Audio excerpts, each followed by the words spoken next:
আমরা সবাই তারকেশ্বর স্টেশনে পৌঁছেই গেছি। এখন ঘড়িতে বাজে 1:50। মন্দির 2:30 অবধি খোলা থাকে। এখন আমরা সবাই মন্দিরের দিকেই যাচ্ছি, আগে মহাদেবের দর্শন করব। যাও যাক মনা, তোজো তো ঘুমিয়ে পড়লো রে।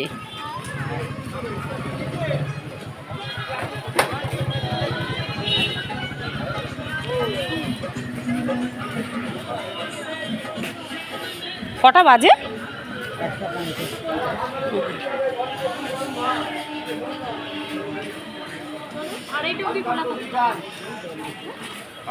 খাওয়া করে